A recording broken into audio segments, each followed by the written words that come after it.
Bill और VCR पर बात हो चुकी है, लेकिन अभी मसला अटका हुआ है मीटरों पर। लोगों का आरोप है और जिस तरह की खबरें आ रही हैं, जिस तरह की सूचनाएं आ रही हैं कि केडीएल एक ऐसा मीटर लगाना चाहती है जिसको वो अपने कहीं ऑफिस से बैठ करके कंट्रोल कर सके, अपने हिसाब से उसको आगे पीछे कर सके। इस तरह के आरोप लगाए जा रहे हैं। इन सवालों के भी जवाब आज हम इसी मौके पर पूछेंगे। शुक्ला जी, मेरा आपसे एक सवाल है कि आप जो पुराने मीटर जो घर के अंदर लगे हैं, उस बहाने एक इस तरह का मीटर लगाना चाहते हैं जिसको आप अपने ऑफिस में बैठ करके कभी आगे पीछे रिमोट से कर सकते हैं, और नाम आप उसका स्मार्ट मीटर दे रहे हैं। नहीं, ये बिल्कुल ही गलत तथ्य है कि आप किसी मीटर की रीडिंग, मीटर क्या है, मीटर आपको कितनी बिजली दी इसको नापने का एक यंत्र है। बिल्कुल उसी तरीके से जैसे पहले मैकेनिकल तराजू हुआ करते थे, अब इलेक्ट्रॉनिक तराजू हो गए। ठीक है, जो तराजू इलेक्ट्रॉनिक हो गए, क्या आप उसको रिमोट से या किसी तरीके से उसके केजी कम ज़्यादा कर सकते हैं क्या? कितने किलोग्राम चीनी आपने कम ज़्यादा तौली, क्या आप मोबाइल से या रिमोट से दुकानदार है तो क्या वो दुकानदार अपने इलेक्ट्रॉनिक तराजू को कम ज़्यादा कर सकता है क्या? नहीं, उसमें कोई अलग से चिप भी तो लगा सकते हैं आप। नहीं, इसमें कोई, देखिए, स्मार्ट मीटर और साधारण मीटर, ये दोनों में फ़र्क यही है कि स्मार्ट मीटर जो है वो अपना डेटा कम्युनिकेट करता है वेब पर। तो क्या होता है, जो कंज्यूमर है और यूटिलिटी मतलब जो कंपनी है, दोनों जन एक साथ एक ही डेटा को देख सकते हैं।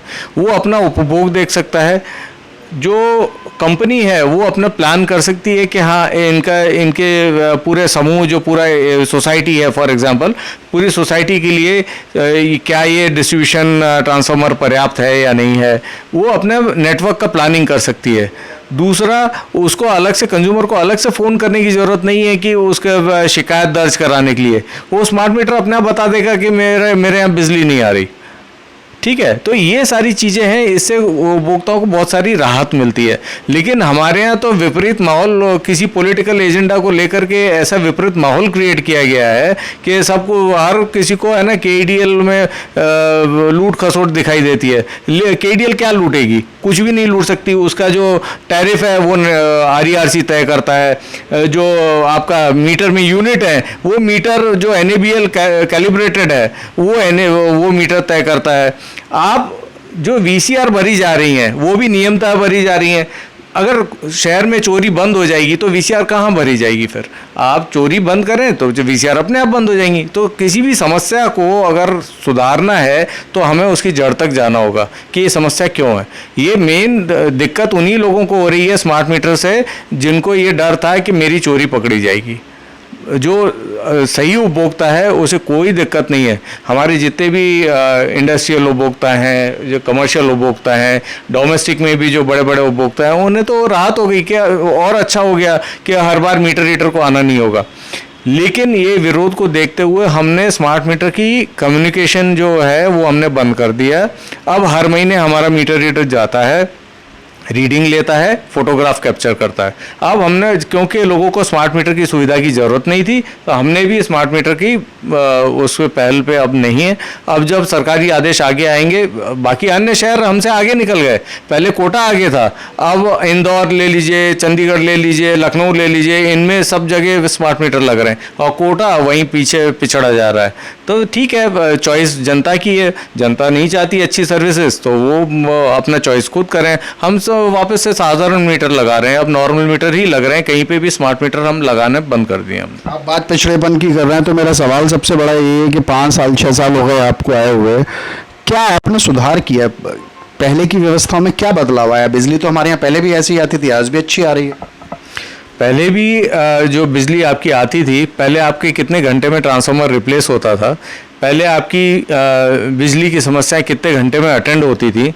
पहले क्या आपको डॉकेट नंबर, आप एक डॉकेट नंबर दिखा दीजिए, जो कंप्लेंट नंबर, रजिस्ट्रेशन नंबर, जो आपके पुराना 1 सितंबर 2016 से पहले कोई भी कंप्लेंट नंबर दिखा दीजिए जो रजिस्टर होता था।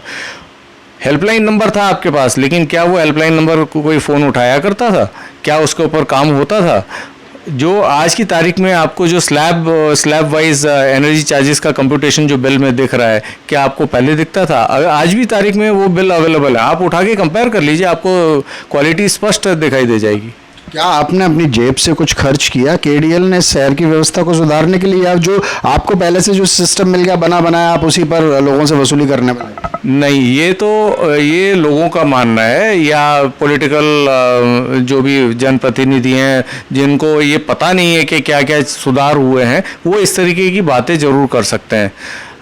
जो ट्रांसफॉर्मेशन कैपेसिटी जिसको बोलते हैं, पावर ट्रांसफार्मर की कैपेसिटी है वो दुगनी हो गई है। जो आपका रिक्वायरमेंट है उससे हमने जो पावर ट्रांसफार्मर की कैपेसिटी को जो ऑगमेंट किया है वो ऑलमोस्ट डबल हो गया है। 1200 से अधिक डिस्ट्रीब्यूशन ट्रांसफार्मर की कैपेसिटी बढ़ाई गई है, मेंटेनेंस किया गया है। नेटवर्क केबल्स जो है वो उसमें कई जगहों पे एरियल बंच कंडक्टर डाला गया है, कई जगह आर्मर्ड कंडक्टर्स डाले गए हैं जिससे सेफ्टी की प्राथमिकता हो, कोई किसी की जान न जाए। और दूसरा इंटरेस्ट ये भी है कि उससे चोरी ना हो।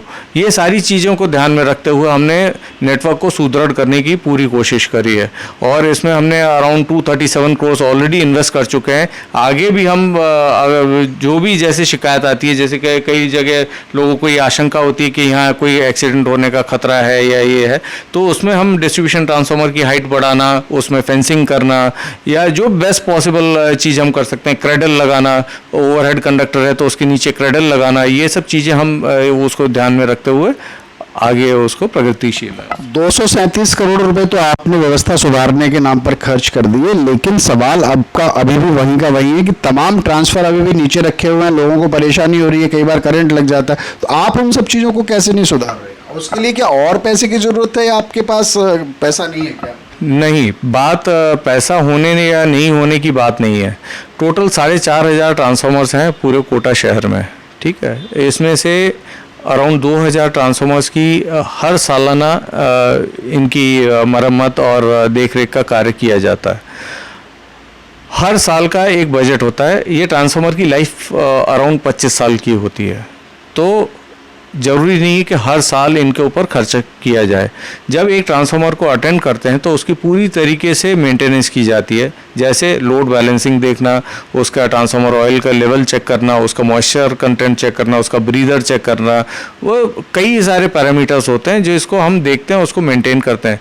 इससे हमारा जो डिस्ट्रीब्यूशन ट्रांसफार्मर फेलियर रेट जो पहले 2.5% हुआ करता था, अब मुश्किल से 0.5% हो गया। हमारे डिस्ट्रीब्यूशन ट्रांसफार्मर फेल होने कम हो गए। मतलब आपने कोटा आने के बाद मुनाफा भी कमाया है? मुनाफा, कुछ कंज्यूमर्स की गुडविल, उनका पॉजिटिव फीडबैक, मैं इसको मुनाफा कहूँगा, मॉनिटरली नहीं। तो आप कहना चाहते हैं कि आपने पैसे नहीं कमाए, लोग कमाए हैं सिर्फ? अभी तो फिलहाल यही है। कंज्यूमर्स, हम चाहेंगे कि हम कंज्यूमर्स को बेहतर सुविधा दें और कंज्यूमर का कॉन्फिडेंस जीतें। लेकिन उसके बावजूद भी लगातार इस तरह की जो शिकायतें आ रही है, इनके समाधान का आपके पास कोई रास्ता है, या इसी तरह की असमंजस की स्थिति बनी रहेगी कि आप जवाब नहीं देंगे, जनता पूछती रहेगी, जनता आपके बीच में कोई कम्युनिकेशन नहीं? इस गैप को खत्म करने, यानी इस जो बीच में जो खाई है, इसको खत्म करने का भी कोई रास्ता है आपके पास, या ऐसे ही चलेगा? नहीं, इसमें देखिए, जैसे हमारे यहाँ मुख्य तौर पर जो बस्तियाँ हैं उसमें हम लोग कैंप लगाएंगे और जो इंडस्ट्रियल एसोसिएशंस हैं और बाकी रेसिडेंस वेलफेयर एसोसिएशन है, उसमें हम लोग जॉइंट मीटिंग्स, टाइम पे जॉइंट मीटिंग्स रख सकते हैं जिससे क्लैरिफिकेशन लोगों को दे सकें। और बाकी मेरे कस्टमर केयर सेंटर में मैं और ज़्यादा जैसे फ्लायर्स हैं और अन्य सेवाएं, वो कस्टमर केयर सेंटर में भी ओपन करूंगा, जिससे जिसे भी कोई दिक्कत हो तो वो आके अपनी समस्या का समाधान करा सकते हैं। मेरे एक दर्शक प्रश्न कर रहे हैं कि उपभोक्ता का कितना बकाया हो जिसके उसके बाद आप कनेक्शन काटेंगे, या आप जब आपका मन करता है आप कनेक्शन काट देते हैं किसी का? नहीं, जब मन करता है तब हम कनेक्शन नहीं काट सकते। जब ड्यू डेट निकल जाती है उसके बाद एक नोटिस दिया जाता है, 15 दिन का नोटिस दिया जाता है। उस दौरान भी अगर कंज्यूमर पेमेंट नहीं करता है तो उसका कनेक्शन विच्छेदन योग हो जाता है और डिस्कनेक्शन किया जा सकता है। अब इसमें हम लोग प्राथमिकता उसको देते हैं कि जिसका बड़ा अमाउंट आउटस्टैंडिंग है उसको पहले हम प्रायोरिटी देते हैं, जिससे रिकवरी फास्ट हो।